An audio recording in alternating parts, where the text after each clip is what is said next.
Glory be to Jesus Christ. Hallelujah. Hallelujah. Thank you, Jesus. Thank you, Holy Spirit. Thank you, wonderful Jesus. Thank you, wonderful Jesus. Glorious Father. Glorious Father. Thank you, Lord. Thank you, Holy Spirit. Thank you, Jesus. Thank you, Jesus. Father, we praise you. We glorify your holy name. Thank you, Lord, for this blessed day the Lord has given. Thank you, Father. Hallelujah. Thank you, Holy Spirit. Thank you, Jesus. Thank you, Holy Spirit. Blessed be the name of our Lord and Savior. Thank you, Jesus. So glad to be with you in this wonderful and glorious and blessed day the Lord has given. Thanks for joining live, and all the pastors who have joined live. Thank you so much once again. And we are indeed rejoicing and we are glad in His presence. The Bible says there is fullness of joy in the presence of God. I love that scripture so much. There is fullness of joy in the presence of God. Hallelujah. So we are in His presence. So there is joy in fullness. So we are not worried about the situations. We are not worried what the situation says about us. We are more than a conqueror in Christ Jesus. Hallelujah. So uh, hope you are all doing good and you are blessed in the Lord. As we are delighted in the presence of God, He will give the desires of our heart. Amen. So it always brings joy to meditate God's word, because it always thrills us, excites us, amazes us, because that's the power of the word of God. The word of God always amazes. That's what I love, that word amaze. It always bring excitement, astonishes, make us realize, how powerful is our God. And the more uh, we understand how powerful is our God, we understand how powerful we are in Him. That's what Apostle Paul is praying this beautiful prayer for Ephesians when he was put behind the bars. In Ephesians chapter 1 verse 18, he says like this: Lord, open the eyes of the people so that they will know the glorious things which you have already done in their life. Even let them know the hope of their calling. Even let them understand how powerful they are. So when our inner eyes are open, three things happens. One, we understand who we are. Second, we understand who is our God. And third, we understand whom we are in Him. Hallelujah. Three things happens when our inner eyes are open. First, we understand who we are. Second, we understand who is our God. Third, we understand who we are in Him. Hallelujah. In Him there is hidden treasures. In Him there is goodness. In Him there is victory. In Him or through Him, with Him we live in triumph. Hallelujah. From all trials and tribulations, God leads us in triumph. Hallelujah. We are not walking towards victory. We are walking in victory because we have already begun in victory. We have already begun our life in victory. So, keeping this in mind, always we need to thank Jesus for what He have done in our life and what He is doing in our life, what we are able to, drive from Him. Amen. So the Word of God opens our eyes of understanding. Hallelujah. Every day morning I thank God for His Word, because His Word brings miracles. Amen. The Word was established. The Bible says the Word was established. When the Word is released, it establishes things. So this morning when the Word of God is being released for you, we need to know that it is released because it is established. Amen. And it is establishing supernatural things upon your life. So let's start the meditation devotion for today. As you know, we are meditating about the leadership qualities of Jesus Christ, and today we are studying the seventh leadership quality, that is courage. Courage. Amen. That word itself brings boldness, right? Courage. Amen. There is a saying like this. It's a non-saying. One man with a courage is majority. One man with a courage is majority. Amen. So if you are courage, the Bible says you are majority. Amen. Not only the worldly saying, even the Bible says, if you are a man of courage, you are the majority. What does it mean? You have Christ in you, the hope of glory. Amen. So Christ in us is the hope of glory. He is in us. That is the revelation we have. Amen. So we are more than a conqueror. We are courageous. We are bold. So let's just understand a couple of things from the Word of God in the Old Covenant. Also, how God gave boldness to His people, people who trusted in Him. Hallelujah. Our God is a God of courage. Amen. See, from the beginning itself we can understand, right? Out of nothing He called out everything. Amen. God saw the darkness. He didn't say what He saw. He said, let there be light. Amen. Actually, that was a courageous decision, isn't it?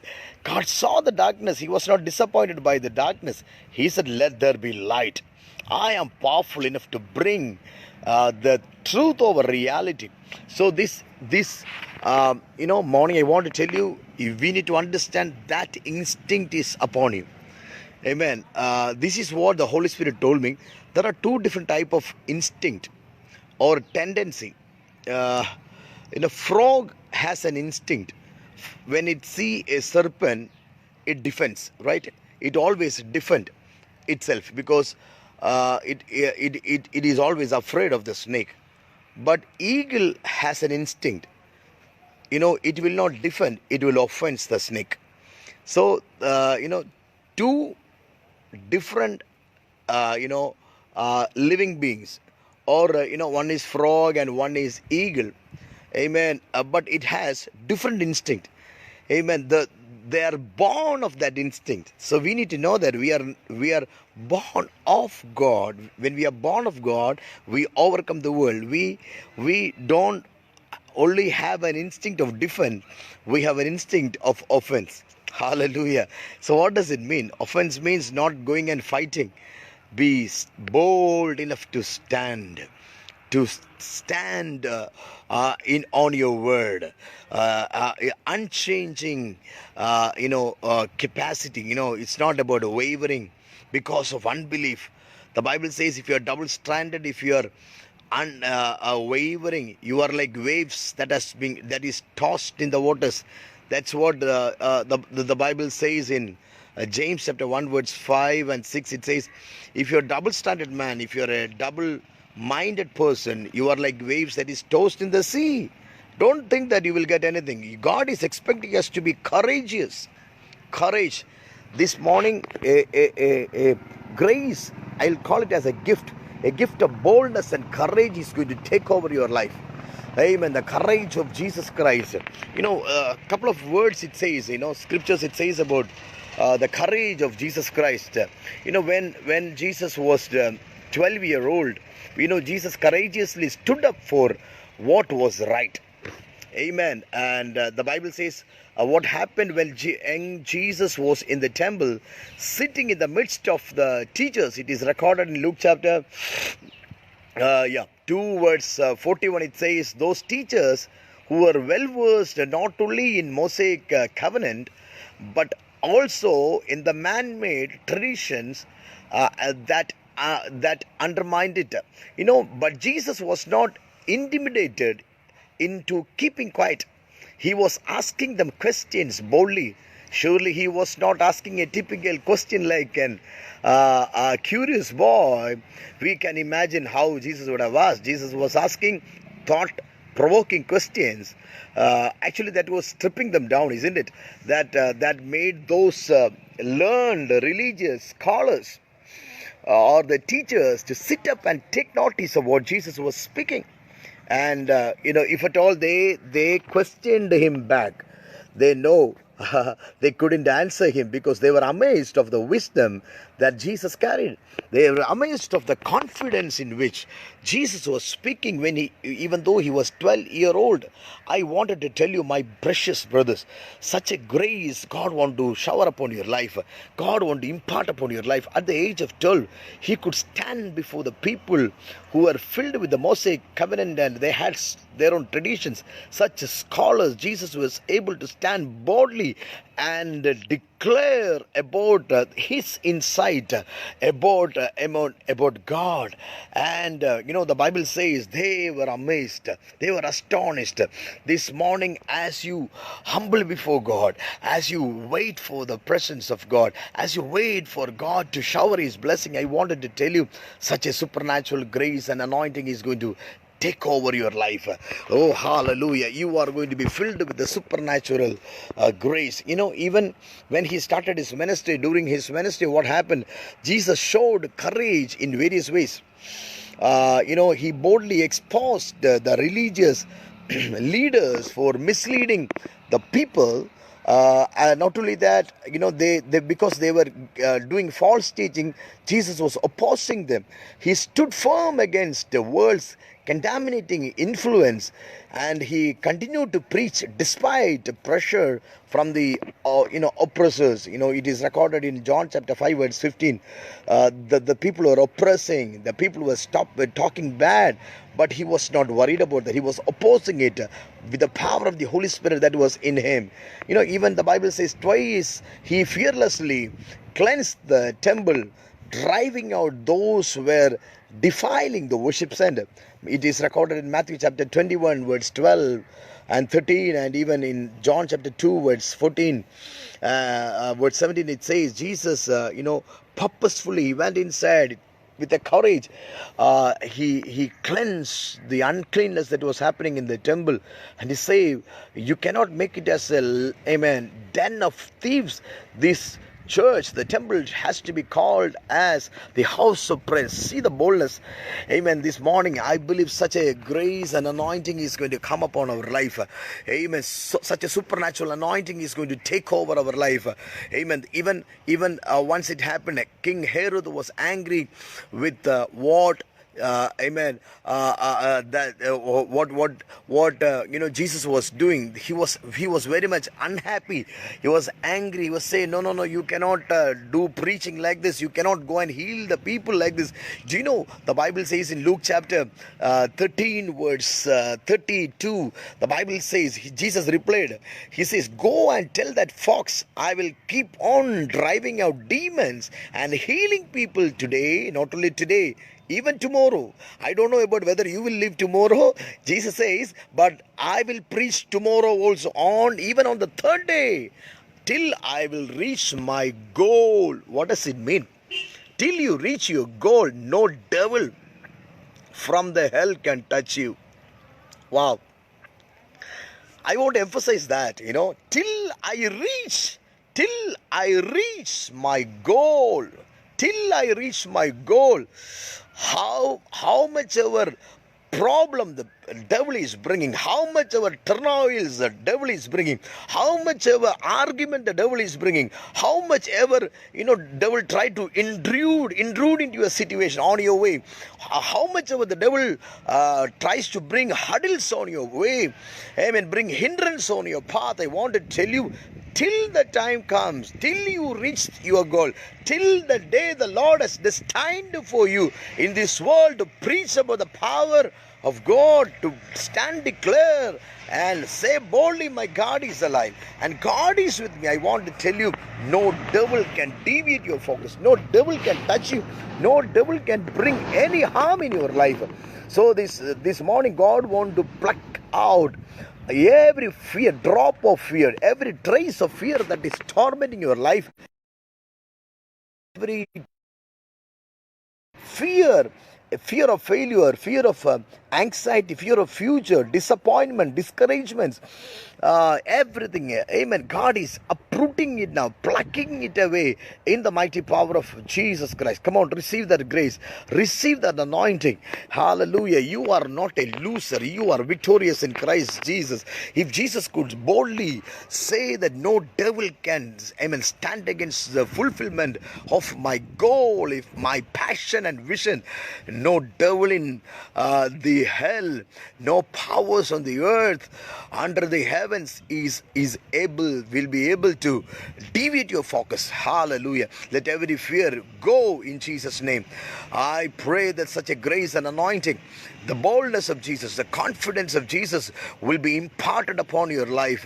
Amen. Even in your ministry, even in your personal life, even in your ways, even in your business, even in your job, even in your cell groups, even among the people whom you deal with, such a great anointing will take over to stand on your knee, amen, on your legs, to stand on your word, to not to get deviated by the situation, not to get perplexed by the situation. When the situations comes in a different way, you won't get worried. You be bold and you will stand boldly and declare, because you have the courage in Jesus Christ. Hallelujah. Amen. Even the Bible says about in the Old Covenant, if you read Caleb and Joshua, I love that scripture which says about Caleb and Joshua. The Bible says about Caleb as a man with a different spirit. Amen. God certified an individual as a man with a different spirit. Hallelujah. What does it mean? A man of courage, a man of boldness. At the age of 85, he says, I have still the power. I have still the courage. Even now, at the age of 85, I am not called to just lie down and sleep and waste my time. I am not called to just waste my time inside the closed room. I am called to boldly declare. I am called to fight the battle. I have the anointing. I have the grace. I have the same strength. I have the same power. I wanted to tell you, who said you are locked down? Amen. You are locked down to knock down the devil. You are locked down with God to knock down the devil. Amen. You are powerful. You are majority because you have the courage of Jesus Christ in you.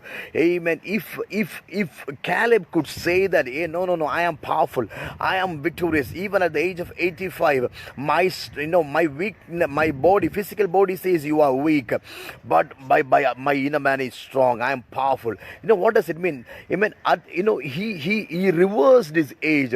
He brought it down, his age, by speaking life. I wanted to tell you, by speaking the courage, by speaking the word of truth, by speaking the word with boldness, amen, you can nullify every weakness. You can put down to zero. You can bring it down to zero every negativities, and you can go forth. You can march towards the victory. You can move powerfully by giving thanks to Jesus Christ. I wanted to tell you, you are powerful. You are very, very, very powerful. No devil, hallelujah, is permitted to stop you. I wanted to tell you, permitted to stop you. I will come back to that. Come on, mind this. No devil is permitted to stop you. No power is permitted to stop your movement. No devil is permitted to stop you from reaching your destiny. Hallelujah, because we are victorious. Amen. It's about Caleb and Joshua. When Moses told people to appraise the land of Canaan, the Bible says, it is recorded in Numbers chapter 13. Everybody went and they saw the land as the land of milk and honey. Amen.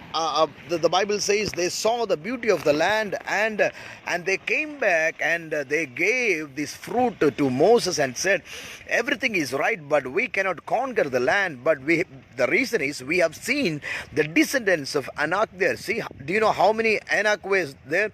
They were Anak. Only 4 people, the father and 3 sons, totally only 4 people were there. These people who carried the promise, they went and they saw the descendants of Anak, and they begin to magnify the problem than the Lord who have given them the promise. You know what happened? Because they spoke about the problem, amen, the problem remain as a problem in their life. They lose their courage, even though they were majority. 20 lakhs of people were there, their side. They have to fight with only the 4 giants. That's what they were supposed to do. But by speaking, they killed their courage. By speaking, they made disappointed. They brought the evil report and they spread the evil report. We know that the evil report spread faster than the glorious, amen, good news.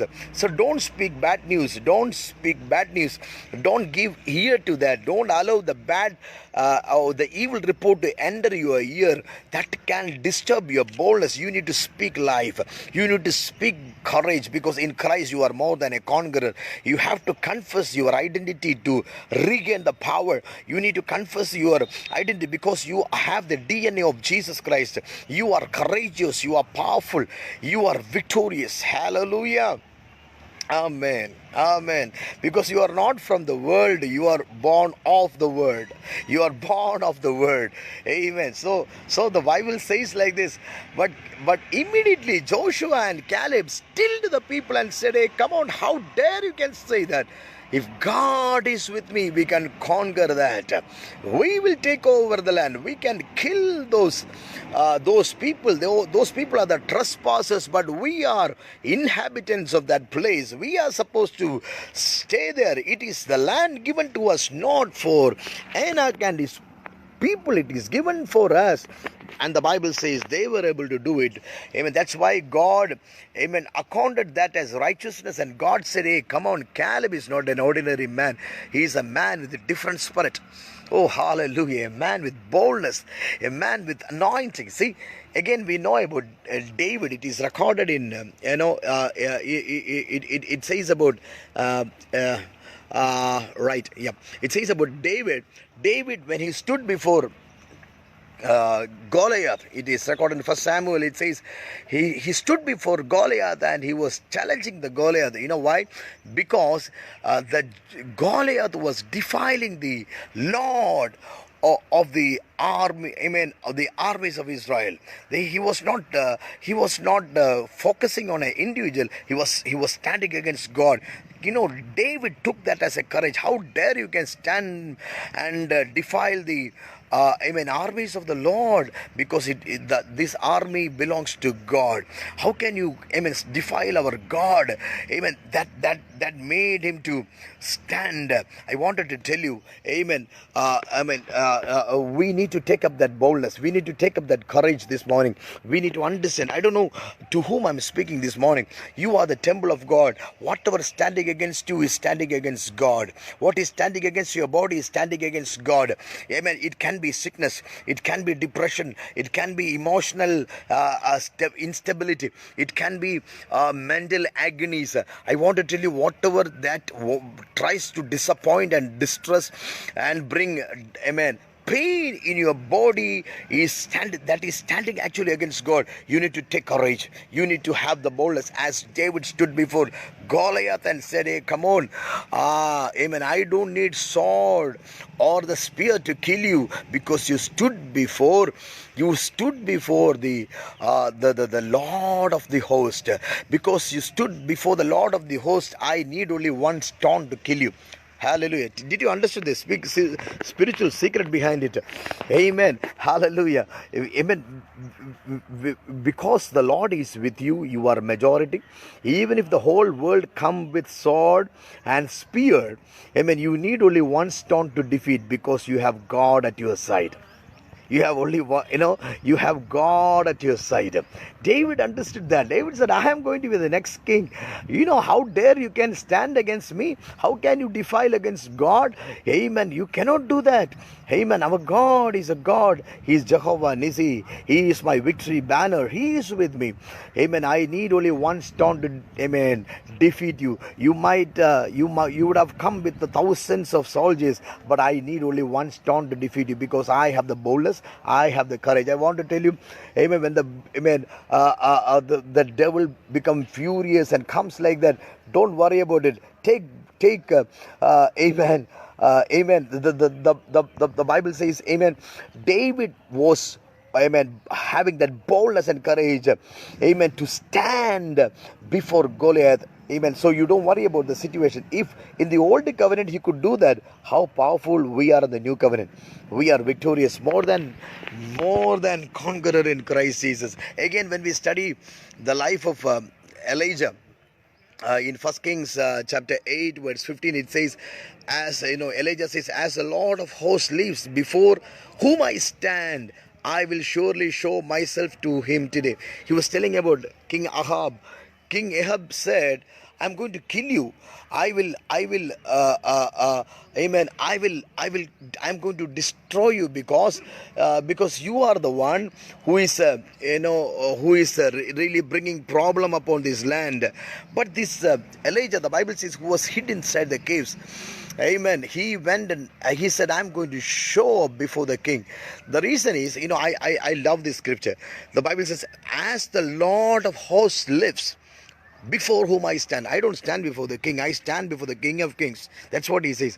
He says, I don't stand before a man. I don't stand before anybody else. I stand before the Lord of Lords and the King of Kings. If I could stand boldly before the King of Kings and the Lord of Lords, I don't worry. I don't care to show myself before the king, because I know I am powerful. I am powerful. I am victorious. I am glorious. My precious beloved brother and sister, if you know to stand before God, you can show before any enemies. You can show yourself before any other problem. If you can stand before God, amen, you can stand before anything in this world. Hallelujah. Because God is with you. God is at your side. Hallelujah. He got that boldness. Amen. Moses, who was a man with stammering lips, when he was anointed, when he understood his commission for a greater purpose, he got that boldness, he got that power. Amen. Right now, receive that anointing in Jesus' name. Receive that power in Jesus' name. The Bible says about Peter and John once. It is recorded in Acts chapter 3. It says Peter and John went to the temple of Beautiful, and he saw a paralyzed man who was paralyzed from his birth. The Bible says, with boldness he said, I don't have gold or silver, but I'll give you, amen, what I have. In the name of Jesus, rise up and walk. The Bible says he rose up and walked. He rose up and walked, and the people became furious. Everybody were angry. The Sanhedrin, the Pharisees, all the religious leaders, they came and stood against this mighty man of God. And the Bible says Peter was not worried. Amen. If you read First Peter chapter 18, it says it is word. He says, God says that if we have courage to suffer for him by doing right with Christ as our example, it is worthy of God's praise and glorify him. And he says it is recorded in John chapter 16, 1 to 3, and 2 Timothy chapter 3, verse 10 to 12, it says, when we do the work of the Lord and share his word, people get upset. Some people will get so upset that they will think they are doing God's will by persecuting or even killing us. But here Peter and John says, we don't worry about the situation. We don't worry. Definitely we will glorify God. How can we look at the people? How can we stop preaching about Jesus? They said, don't do any miracles in the name of Jesus. Don't preach about Jesus Christ. You will be arrested. You will be sentenced to death. You will be killed. And Peter and John says, no, you cannot do that. How can you stop us from preaching about it? I wanted to tell you, when the problem is more, we are not saying that, hey, come on, let us hide ourselves and pray. No, amen. The Bible, I love this scripture. Even though the persecutions was going on, the problems was going on, they continued preaching the word with boldness. Hallelujah. I wanted to encourage all the servants of God, the pastors who are listening to me. You have to move with boldness and courage, and God is giving you the grace and the anointing. Get ready. There is going to be an emergency anointing. There is an emergency anointing in this season. The word of God is going to be very much emergency. Amen. In this season, something supernatural is going to happen. The churches has to be ready for a greater outbreak of the revival. People are going to rush to the churches. You need to be equipped yourself. You need to have that boldness to declare that Jesus is alive and Jesus is able to do marvelous things. Such a supernatural anointing is going to take over your life. I wanted to tell you, so don't give up. Amen. If you are doing a personal evangelism, don't give up in your life. Get encouraged, because our God is a God of courage. He has given you that courage. There is a higher emergency of you. An emergency of you is going to emerge very soon in the nations, where the world will come in search for you. The world will come and look for you. The world will come and understand the goodness of God in and through your life. Hallelujah. Second Timothy chapter 1 verse 7, it says, "For God has not given us the spirit of fear and timidity, but of power, love, and self-discipline." He has not given us a spirit of fear. That's why Romans chapter 8 verse 15, it says, God has not given us the spirit of slavery to fall back to fear again, but He has given us the spirit of sonship, whereby we call Him Abba, Father. What does it mean? Amen. The spirit of slavery gives you fear. The spirit of sonship gives you boldness and authority. Amen. When you understand you are the son and the daughter, it gives you the power and the ability. It gives you the strength. It gives you the boldness to stand and declare about Jesus. It gives you the anointing, and it empowers you to work forward and march forward. Hallelujah. Because till you accomplish your goal, no devil is supposed to touch you. Hallelujah. 2 Corinthians chapter 5 verse 12, it says, "Therefore, having such hope, we use great boldness in our preaching." Wow. Come on, everybody say great boldness. For therefore, having such a hope, we use great boldness in our preaching, not a soothing preaching. Great boldness in our preaching. Great boldness. Great boldness in our preaching. Even before gunpoint, even before sword, we use great boldness in our preaching. Because before time, no devil can touch you. Before time, no devil can touch you. Even in the marketplace, in the business, in your personal life, adopt this character of Jesus Christ. The boldness, the courage. Boldness, you will stand. Boldness, you will take the decision. Hallelujah. 1 John chapter 5 verse 14, the Bible says, "It is my boldness, the confidence that I have in my Jesus. If I ask anything according to His will, my God will listen to me and I will receive it." Hallelujah. Amen. Hallelujah. See, do you know why I said no devil is permitted to stop your way and stop your blessing? The reason is, the Bible says in John chapter 3 verse 7, "Wind comes and wind goes. Nobody knows from where it blows, from where it comes and where it goes. But when it moves, it shows the evidence." What does it mean? When wind moves, it shows the evidence of the movement. The Bible says one who is born again is like a wind. If you are born again, the Bible calls you as a wind. Amen. The Bible never says that if you are born again, you will be affected by the wind. The Bible says if you are born again, you are a wind.